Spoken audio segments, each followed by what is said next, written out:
She read the note twice and then she laughed. That was the part that would have destroyed him if he'd been there to hear it. Not a bitter laugh, not a broken one. The kind of laugh that escapes when something stops being painful and starts being funny, the way an old scar can become a story you tell at dinner parties. 3 years of building, 3 years of silence, and Damon Harwell's best move was a handwritten insult on the back of a charity gala invitation. Kira was already reading over her shoulder. She did that, had been doing it since freshman year at Howard, when they'd shared a dorm room so small they could reach each other's desks without standing up. Now Kira ran operations for a company valued at $150 million, and she still read over Naomi's shoulder like they were checking each other's homework. He did not, Kira said. He absolutely did. The invitation was heavy cream stock embossed, the kind of paper that costs more per sheet than some people's hourly wage. The Harwell Foundation Annual Gala, black tie, the Ashford Estate, a Saturday in October, and on the back in Damon's sharp, slanted handwriting, "Hope you can make it. I know Saturday nights are probably free these days." Naomi set the card on the marble counter of her kitchen island. Her kitchen, in her penthouse, in the building she owned 4 floors of, in the city where she'd arrived 3 years ago with a rolling suitcase, a business plan folded into her coat pocket, and $30,000 in savings that Damon never knew existed. He'd always handled the money. He'd always made sure she knew that was a favor. She picked up her phone and dialed. "Theo, Mom, I need you and your team Saturday evening, full detail." A pause. Theo Burke had led her security for 18 months. He'd seen her negotiate a $40 million acquisition without raising her voice. He'd watched her fire a CFO over a quiet lunch and then tip the waiter 40%. He knew every version of Naomi Pace.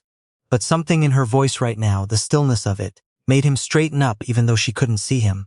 "How many?" "4. And Theo, pull the Escalades. All 3. "Understood." She hung up. Kira was leaning against the counter with her arms crossed, wearing the expression she wore when Naomi was about to do something that was either brilliant or catastrophic, and the line between the two was a single breath. "You're going," Kira said. It wasn't a question. "I'm going to his gala, to his gala."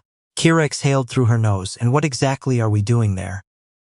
Naomi looked at her. "Nothing. That's the whole point." 4 years ago, Naomi had been Naomi Harwell. She'd taken his name the way she'd taken his opinions about her career, her clothes, her friends, her ambitions. Slowly, quietly, in pieces so small she didn't notice the accumulation, until the day she looked in the mirror and couldn't find herself. Damon wasn't cruel in the way that leaves bruises. He was cruel in the way that leaves silence. He'd smile when she talked about wanting to start a consulting firm and say, "That's sweet." He'd introduce her at parties as my wife and never mention that she had a master's in data analytics from Columbia. When she brought home a business plan she'd spent 3 months writing, he'd set it on the counter without reading it and say, "Babe, let me worry about the money stuff. You focus on making this place feel like a home." She did. For 6 years, she made their Georgetown townhouse feel like a home. She hosted his partners. She planned his fundraisers. She smiled at galas where nobody asked what she did, because everyone assumed the answer was nothing.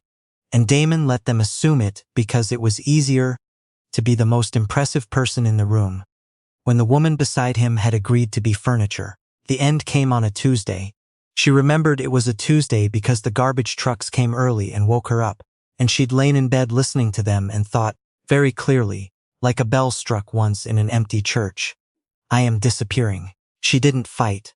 That was the part Damon never understood, and it was the part that should have terrified him. Naomi didn't argue about the house. Didn't argue about the cars.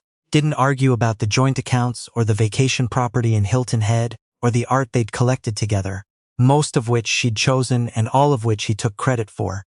She looked at him across the mediator's table and said, "Keep everything." Damon had smiled. The smile of a man who believes he's won. What he didn't know, what he wouldn't know for 3 years, was that Naomi Pace didn't fight for things she'd already decided to leave behind. She fought for things she was building ahead.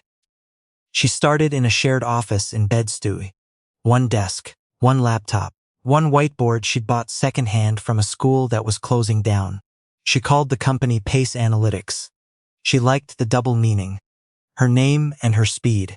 The first 6 months were brutal, in the way that only starting from nothing can be. She pitched to rooms where men looked at their phones while she talked. She sent proposals that went unanswered. She ate lunch at her desk, which was also her dinner table, which was also the place she put her head down at 11 p.m. when the numbers wouldn't stop swimming. But Naomi had spent 6 years learning to be invisible, and it turned out that invisibility had taught her something invaluable: how to watch. She had watched Damon's investor meeting from the corner of the room where no one noticed her. She had watched deal structures, negotiation tactics, the precise moment when a confident man reveals his weak hand by talking too much. She had been studying the game for years. She just hadn't been allowed to play. By month 9, she landed her first major client, a logistics company that needed its entire data infrastructure rebuilt. She did it in 6 weeks, under budget, and the CEO told 3 other CEOs, who told 3 more. By the end of year 1, Pace Analytics had 7 employees and a floor in a co-working building in Dumbo. By year 2, she had her own office space overlooking the Brooklyn Bridge. By year 3, the company had 52 employees, contracts on 4 continents, an evaluation that made venture capitalists return her calls within the hour. Damon, meanwhile, had been telling a story. The same story, told so many times it had developed the smooth, polished surface of something handled by too many hands. She couldn't handle the lifestyle, he'd say at his foundation events, drink in hand, voice pitched to that register that sounds like sympathy but isn't. Some people just aren't built for this world. She's probably doing something small, you know? Something manageable. I hope she's okay. He said it to his board members. He said it to his new girlfriend, Janine, who was 26 and believed him because she had no reason not to. He said it to his mother, Loretta, who did not believe him but had stopped saying so because Damon didn't listen to corrections. He sent the gala invitation because he wanted Naomi to see the Ashford estate filled with 400 guests, live jazz, a silent auction with items that cost more than most people's annual salaries, and Damon Harwell at the center of all of it, magnetized by attention, surrounded by the architecture of success. He wanted her to sit somewhere near the back and feel the specific weight of everything she'd walked away from. He had no idea what she'd become. Saturday came cool and gold. The kind of October evening that makes the whole East Coast look like it was designed for photographs. The Ashford estate sat on 11 acres in Connecticut, all stone and ivy and the sort of landscaping that whispered money, so quietly you had to lean in to hear it. 400 guests in black tie drifted across the grounds. String lights threaded through the old oak trees. A jazz trio played near the fountain. Champagne moved through the crowd on silver trays carried by waitstaff who'd been trained to be invisible, the way Naomi had once been trained. Damon was near the entrance, shaking hands, when the first black Escalade rolled through the iron gates. Then the second. Then the third. They moved in a line so clean it looked choreographed because it was. They parked on the gravel drive, engines off, in a formation that took up exactly as much space as it was meant to. No more, no less. The doors on the first vehicle opened. 2 men stepped out. Dark suits, earpieces, the kind of physical stillness that only comes from years of professional training. They didn't look around. They didn't need to. They'd already assessed the property from the aerial photos Theo had pulled that morning. 2 more from the third vehicle. They spread into a loose diamond formation, casual enough that most guests wouldn't consciously register it, but deliberate enough that every person on that lawn felt the energy shift. Then the rear door of the middle Escalade opened. Naomi Pace stepped out. She wore black. Not dramatic black, not morning black. The kind of black that doesn't need an adjective. A gown that moved like it had been poured rather than sewn. Her hair was up, natural, a few coils framing her face. Small gold earrings, no necklace, no bracelet. She carried a clutch smaller than most people's wallets, and it probably cost more than most people's rent. She didn't scan the crowd. She didn't pause for effect. She simply stood for a moment, let the cool air settle against her skin, and then walked forward with the unhurried certainty of someone who had somewhere to be, but was in no rush to get there. A woman near the rose garden grabbed her husband's sleeve. "Who is that?" He didn't know. Nobody near the fountain knew either, but they stopped talking. The jazz trio kept playing, but the conversations around them thinned out the way sound thins when something pulls the attention from the air. Damon saw her from 30 feet away. His hand was mid-handshake with a donor. He forgot to let go. The man had to gently extract his own fingers. Janine appeared at his side. She was good at appearing, at being where Damon needed her to be before he said so. It was a skill she'd developed in 6 months of dating him. She didn't know yet that it was a skill she should never have needed. Damon? Who is? It's fine. She has bodyguards. I said it's fine. It was not fine. Damon had imagined this evening with the precision of a man who builds realities for a living. The estate, the guests, Janine in emerald green on his arm, the silent auction raising 6 figures, and somewhere in the back, maybe at a table near the hedgerow, Naomi. Quiet, diminished, watching his life from the safe distance of her own irrelevance. The woman walking across his lawn was not diminished. The woman walking across his lawn moved like she owned the property and was considering whether to keep it. The whispers moved faster than the champagne. Some kind of tech company. Analytics. Corporate analytics. That's Damon's ex? Heard she's worth 9 figures. No way. Google her. Loretta Harwell found Naomi before anyone else had the nerve. Loretta was 68, silver-haired, possessed the kind of directness that people called harsh when they couldn't handle the truth and refreshing when they could.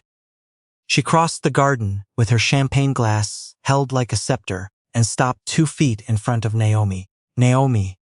Loretta. The 2 women looked at each other. Loretta studied her the way she studied financial statements with an attention to detail that missed nothing and forgave less. You look different, Loretta said. I am different. I can see that. Loretta glanced at the security team. Theo stood 8 feet behind Naomi, hands clasped, eyes moving. He told people you were struggling. I know what he told people. I didn't believe him. I know that too. Something crossed Loretta's face. Not guilt exactly. Closer to the expression of someone who'd watched a garden they thought had died, bloom in a season they hadn't expected. She lifted her glass slightly. Not a toast. An acknowledgement. You built something, Loretta said. Yes, without him. That was the only way it was ever going to get built. Loretta held her gaze for one more beat, then nodded once, turned, and walked back toward the main tent. Naomi watched her go. She'd always liked Loretta. Some truths survive the people who fail to live up to them. Inside the tent, Janine was spiraling in a specific way that looks like composure to everyone except the person spiraling. Damon, people are taking photos of her. Abba let them. Your mother just talked to her for 5 minutes. My mother talks to everyone. Your mother talks to everyone for 30 seconds. She talked to her for 5 minutes. Janine's voice dropped low. Why does your ex-wife have a security detail at our charity gala? Damon's jaw tightened. He didn't have an answer. He had invited Naomi Pace to this event the way a man hangs a trophy on the wall, to remind himself and everyone else of what he'd conquered. But trophies are supposed to be still. They're supposed to stay where you put them. They're not supposed to walk in with 4 bodyguards and make the entire room forget what the event was for. She's always been theatrical, he said. Janine looked at him. That woman is not theatrical. That woman is operational. Damon didn't have a response to that either. He found her near the stone wall at the edge of the property. She was standing alone for a moment, water glass in hand. She'd declined champagne twice, looking out across the Connecticut hills like she was pricing the acreage. Naomi. She turned. No surprise, no tension. Just her eyes, steady and clear, giving him exactly as much as she chose to give, which was nothing he could use. Damon, beautiful event. He sat on the wall beside her without being invited. You came. You invited me. I didn't think you'd actually. Yes, you did. She said it simply. The way you correct a minor factual error. You thought I'd come and sit quietly and watch. That was the whole point. He was quiet for a moment. The jazz trio shifted into something slower. Laughter drifted from the main tent. I didn't know about Pace Analytics? No, you didn't. That's not an accident, Damon. I didn't build it for you to know about. 150 million. His voice sounded strange to his own ears, hollow. Like tapping on something you thought was solid and discovering it's been empty the whole time. 162 as of last quarter, she said, not correcting him. Just being precise. She'd always been precise. He just never bothered to notice. How? She looked at him, really looked at him, and for a moment he saw something flicker behind her eyes that might have been compassion, which was worse than anger. Anger he could have handled. You used to bring me to your meetings, she said. You'd sit me in the corner and introduce me as your wife, and then forget I was there. Do you remember? He remembered. You forgot I was listening. She took a sip of water. I was always listening. The silence between them lasted 4 seconds but felt architectural, like a room being built around him that he couldn't find the door to. You wrote on the invitation, she said. Saturday nights are probably free these days. She almost smiled. My Saturday nights are booked through February, Damon, but I moved some things around, because I wanted to see something. What? She studied his face. Whether it still hurt to look at you. He flinched, an actual, physical flinch, the kind you can't fake or take back. And, he said. She stood up, smoothed the fabric of her gown with one hand, picked up her clutch. It doesn't, she said. Not even a little, and that's how I know I'm done. She walked away from him without looking back. He didn't follow, he couldn't. His legs felt like they'd been poured into the stone wall. His best friend Victor found him there 90 seconds later. Damon, don't. Victor held up his phone on the screen. Forbes, 7 months ago. Naomi Pace, The Quiet Rise of Analytics. Most powerful new voice. Below that, Inc. magazine. How Pace Analytics landed 3 Fortune 500 contracts in 1 quarter. Below that, Bloomberg. You told me she fell apart after the divorce, Victor said. His voice was careful. The voice of a man trying to decide whether his best friend is a liar or a fool and realizing the answer might be both. She did, Damon said. 3 years ago she did. Victor looked across the lawn. Naomi was saying goodbye to a group of guests who hadn't even known who she was 20 minutes ago and now looked like they'd follow her into a boardroom. Theo and his team materialized around her in that fluid way they had, like shadows agreeing on a shape. That woman, Victor said slowly, has not fallen apart in a very long time. Naomi left before the keynote speech. She always left before the main event. Not because she didn't want to be seen, but because she'd said what she came to say and saw what she came to see. And staying longer would have been for someone else's benefit, and Naomi had stopped performing for other people's benefit a long time ago. Dre held the Escalade door. She paused before getting in. Thank you, she said. For what? For not saying I told you so. He almost smiled. Wouldn't dream of it, ma'am. In the car, Kira was already on her phone. Shanghai team needs sign-off by Monday. The Sao Paulo proposal is on your desk. And your mother called twice. I'll call her back. She said to tell you she's proud of you regardless of whatever you did tonight. Naomi smiled. Her mother always knew. On the garden table where Naomi had been sitting, Damon found an envelope. Small, ivory. Her initials pressed into the seal. NP, not NH. Hadn't been NH for 3 years. He opened it standing up because sitting felt like it would make this too permanent. Inside, a single card. No embellishment, no performance. 2 lines in handwriting so clean and precise it looked like architecture. You invited me to see what you built. I came to show you what you missed. And below that, smaller, like a thought she'd decided at the last moment to let him have. I forgave you before the ink dried on the papers. That's not generosity. That's efficiency. Carrying you was heavy enough while we were married. Damon read it 4 times. He folded the card carefully. The way you handle something fragile that you've only just realized is fragile, and put it in the inside pocket of his jacket.